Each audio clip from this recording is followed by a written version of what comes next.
Panahon na ng pagbabago, dahil sa ito ay kinakailangan tayo na magtulong-tulong na maunlarin ang mahal na himala.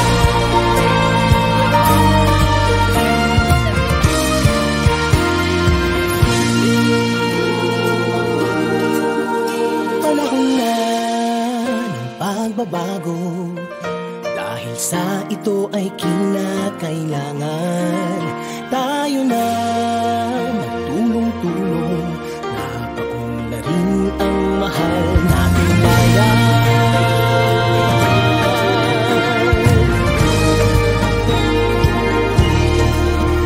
Panahon na ng pagbabago, at ayos ang mga dapat ayusin.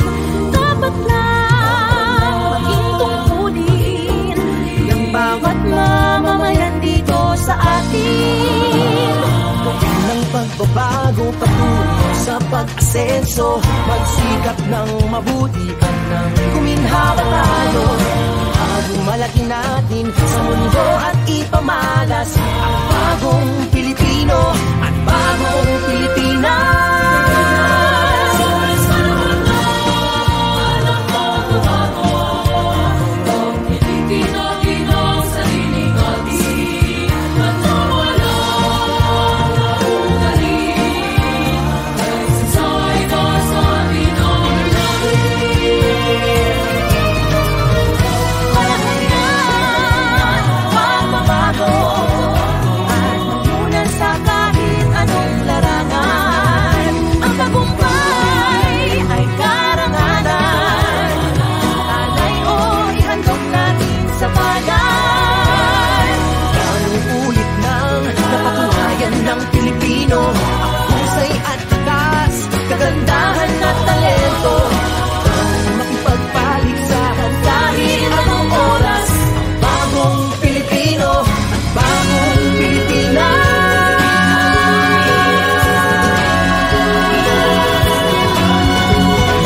Panahon na pagbabago, Buhay natin ay gawing maaliwalas. Langit ang magandang bukas, sumunga ng bagong Pilipinas.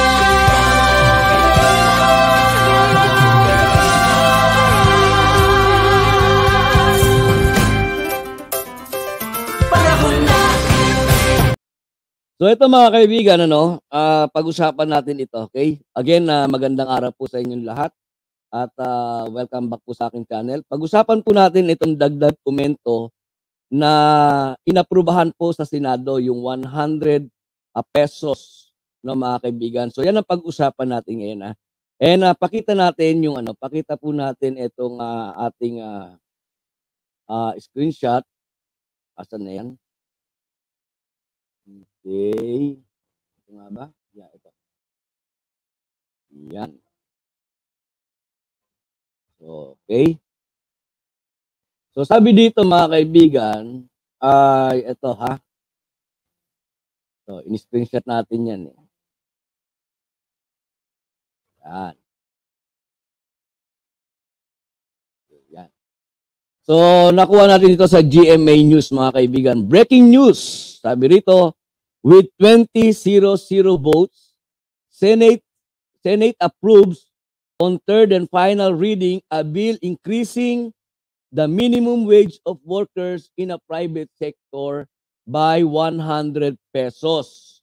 Via Hannah Bordy, GMA News, Integrated News, and yon Senate approves on final reading a bill increasing the minimum wage of private sector workers by 100 pesos, no? So ito mga kaibigan do sa mga private sector, no. Actually, titingnan natin kung titingnan natin, maganda, 'di ba? Maganda itong balita na ito dahil magkakaroon ng increase na po. Kaya lang mga kaibigan, no,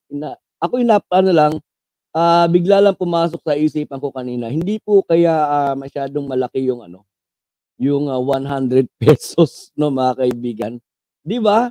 Kasi sa tulad ng ating bansa, no, na matagal na panahon na nalugmok, 'di ba? At ang yung ekonomiya nga ng ating bansa ay pinagpipilitan pa lamang, no? Pinagpipilitan at talagang full effort ang ating mahal na pangulo at ang kanyang administrasyon na iangat ang ekonomiya ng bansa, no mga kaibigan, ay ito at inaprubahan ng Senado yung 100 pesos na increase on wage ng ng mga workers sa private sector, no mga kaibigan. Ngayon bakit ko nasabi to? Kasi hindi po kaya on the last minute mga kaibigan, 'di ba? Ay kasi napakalaki po nito, no? Kung titingnan natin napakalaki po ng 100. And tingnan muna natin magkano po ba yung yung arawan na sweldo, yung minimum wage po ng mga obrero o mga trabahador diyan sa Pilipinas, na mga kaibigan. Sinearch ko po 'yan. Sinearch ko po 'yan sa Google. Ginugel talaga no, mga kaibigan, 'yan. Sabi rito mga kaibigan, Philippine daily minimum wage, no? The Philippines minimum wage stayed the same from 2023 to 2024, coming in at 610 pesos per day. Also, you must note that minimum wage in the country varies according to the province. The Philippines minimum wages increases from 89 pesos per day in 1989 to an all-time high of 610 pesos per day in 2023. So from 1989 to 2024, ang sabi rito mga kaibigan, the average daily wage was 354.32 pesos, no mga kaibigan. Ngayon, let's say na 610 pesos per day mga kaibigan. 'Di ba? So ito na mga increase na ito sa minimum wage ay alam naman natin na ito ay kakarga doon sa mga kumpanya, 'di ba mga kaibigan? Kakarga sa mga company. No, ngayon makati kasi yung utak ko. Makati yung utak ko, no mga kaibigan. Nag-compute ako. Alam niyo naman ganito lang ako pagka wala akong magawa Nag-compute ako mga kaibigan, no. So ito'y pag-uusapan lang natin. Nag-compute ako. Kung halimbawa 610 yung dating minimum wage ng mga kaibigan. Ito naaprubahan pa lang naman sa Senado, di ba? And ang final nito is pagka pinirmahan ng ating mahal na Pangulo, di ba? So yun nga yung aking iniisip ng mga kaibigan na sa laki nito ay malamang baka ibito. 'Di ba? Baka ibito ng ating mahal na Pangulo. At kapag ito ay ibinito ng ating mahal na Pangulo, no? Ibig sabihin mga kaibigan ay lalabas. 'Di ba? Lalabas na anti-worker naman ang ating mahal na Pangulo, 'di ba mga kaibigan? So, alam niyo lumaro sa isip ko kanina, no mga kaibigan, na hindi kaya ay paraan ito ng yung mga alam niyo na 'di ba yung mga antay sa mga maling magagawa ng ating mahal na Pangulo, lalo-lalo diyan sa Senado. Alam naman natin lahat mga kaibigan, 'di ba? Nariyan si Amy Marcos at malakas ang hatak ni Amy Marcos sa mga kasamahan niya senator, 'di ba? And sabi ko sa isip ko, hindi kaya isang paraan na naman ito para mapasama ang ating Pangulo. 'Di ba? Kasi mga kaibigan, tingnan ninyo kung halimbawa 610, no? Tapos dagdagan ng 100 magiging 710, 'di ba? Ngayon, kung halimbawa ang isang kumpanya ay mayroong let's say, para hindi tayo mahirapan mag-compute no mga kaibigan. Let's say isa na lang na empleyado, 'di ba? Kung isang kumpanya merong 100 na empleyado, so sa isang araw mga kaibigan, no, sa isang araw ay mapipilitan siya magpasweldo ng 71,000 per day. 'Di ba? Ngayon, sa loob ng isang buwan mga kaibigan, ay magpapasweldo ang isang company ng 2.130 million, no? 2,130,000 pesos. Sweldo pa lang 'yun mga kaibigan. Sweldo pa lang 'yon, no? Kinakailangan na o dagdag na sa expenses ng isang company ay 2,130,000, 'di ba? Paano pa yung paano pa yung ibang mga miscellaneous pa na mga expenses ng company, 'di ba? So ano mangyayari dito mga kaibigan? Ano mangyayari dito? Okay, napagbigyan nga yung mga manggagawa, 'di ba?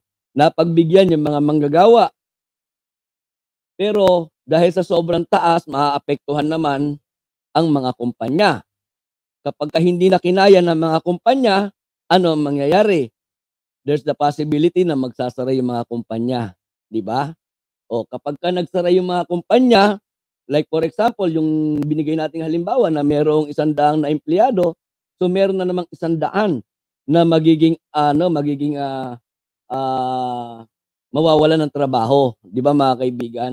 And hindi lamang 'yon, ito ay makakaapekto na naman sa ekonomiya ng bansa, 'di ba? So, kung ating iisipin mga kaibigan yung possibility na ito ay pirmahan ng ating pangulo para sa ganun ay maging tuluyan na maging batas at ma-implement yung karagdagang 100 piso na aumento para sa mga manggagawa ay kung ang pagbabasihan na yung magiging kalagayan ng ekonomiya, malabo, 'di ba? Malabo at pwedeng ibito para pag-aralan muli or baguhin, 'di ba? Bawasan, ganyan. At lalabas nga sa kanina ay lalabas naman po na na ang ating mahal na pangulo ay magiging parang anti-worker, 'di ba? Pero alam niyo mga kaibigan, itong aumento sa sahod ay naipangako din naman, 'di ba? Sabi nila naipangako daw ng ating mahal na pangulo. Asan na 'yon? Asan na 'yon? Ito ba 'yon? 'Yon. Okay, ito nga. Okay. Sabi nila ay naipangako naman daw ito ng ating mahal na pangulo, mga kaibigan. Ito talathala nga sa isang nakuha din natin. Ayan. Okay, local news. Marcos wage increase soon, mga kaibigan. Ang sabi rito, yan. Okay, local news. Okay, Marcos wage increase soon. Sabi pa rito mga kaibigan, Ferdinand Marcos Jr. has said that an increase in the minimum wage in the country may be, mga kaibigan, may be implemented soon to alleviate inflationary pressures on worker, 'di ba? Kaya yung nagsasabi na parang yung sa presyo ng bigas mga kaibigan na 20 pesos per kilo, 'di ba? Sabi nila ay naipangako daw. Pangako daw. Hindi po pangako. Maging dito sa salary increase mga kaibigan, hindi rin po ito pangako. 'Di ba? Nabanggit ng ating mahal na pangulo noong June 30, 2023, ay sabi niya an increase in the minimum wage in the country maybe. Ano ba ibig sabihin ng maybe mga kaibigan? 'Di ba pag sinabing maybe, maaari, posible, 'di ba? Pero hindi po pangako, 'di ba? O sabi niya rito ay may be implemented soon to alleviate inflationary pressures on worker. This development was relayed by Marcos to International Labor Organization or ILO Director General Gilbert Hongbu, who paid him a visit at Malacanang on Tuesday, June 27, 2023, the Presidential Commission Office reported. Yan. So ito mga kaibigan, 'di ba? Yung increase sa sahod, totoo naman yan, lahat naman ng pangulo, 'di ba? Lahat naman ng nagiging pangulo kasama yan sa kumbaga ay lagi nilang sinasabi, 'di ba? Yung increase sa aumento ng mga manggagawa itataas, 'di ba? So ala tayong nakikitang masama doon mga kaibigan. Pero yung ginawa ng Senado mga kaibigan na napakalaki ng 100, 'di ba? Napakalaki ng 100 para kumbaga maapektuhan ito yung mga yung mga kumpanya, 'di ba? Pag naapektuhan ng kumpanya sigurado na naman meron na naman mawawalan ng mga trabaho dahil meron mga kumpanya na magsasara, hindi nakakayanin, mga kaibigan. Just come to think, halimbawa, meron kang isang taong empleyado, sabi ko nga kanina, di ba? O, kung sa 610 na minimum wage, no, magiging 710 sa isang buwan, magpapasweldo siya ng 2 million. Sweldo pa lang yun. Wala pa ibang expenses, di ba? So, para sa akin mga kaibigan, walang masama, maganda yung ginawa ng Senado at ang mga Pilipino naman na hindi bobo, tayo naman na hindi bobo, 'di ba? At alam naman natin kung ano dahilan, 'di ba mga kaibigan, 2024 na ngayon, no? At tayo ay nasa Marso na, papasok na tayo sa Marso, no? Ilang araw na lang Marso na, tapos ilang buwan na lang 2025 na, 'di ba? Pagkatapos magkakaroon na ng midterm election, 'di ba? So, bahagi, no, nakita ko lang mga kaibigan, ito ay para sa akin lang, no, ay isa sa mga dahilan kung bakit napapanahon yung pag-aproba at ang boto ay 20-0-0, di ba? Sa Senado, 20-0-0 mga kaibigan, ito ay napapanahon na bahagi ng kanilang pagpapabango, di ba? Bahagi ng kanilang pagpapabango dahil nalalapit po yung eleksyon, di ba? Kaya lang hindi nila naisip or maybe naisip nila, kaya lang ay binaliwala lang nila, 'di ba? Na ang bayan natin o ang Pilipinas ay kasalukuyan pa lang at talaga ng mga unti-unti pa lang na umaangat. 'Di ba mga kaibigan?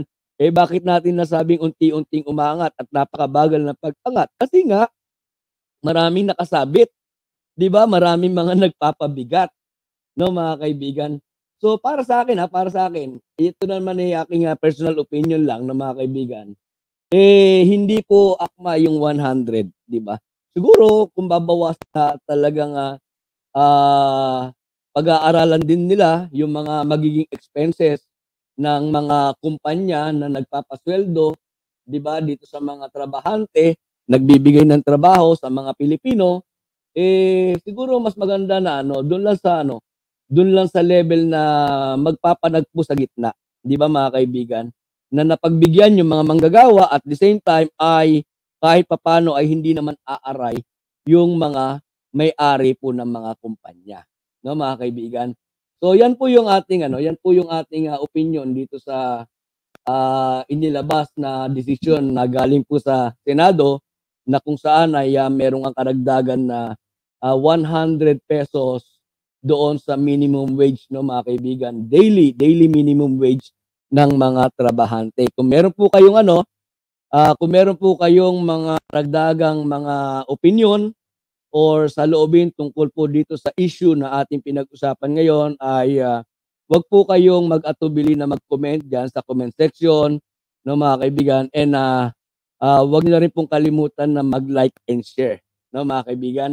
So yun, maraming salamat. Aking pangarap para sa ating bansa ay ipagkaisa muli ang sambayanang Pilipino.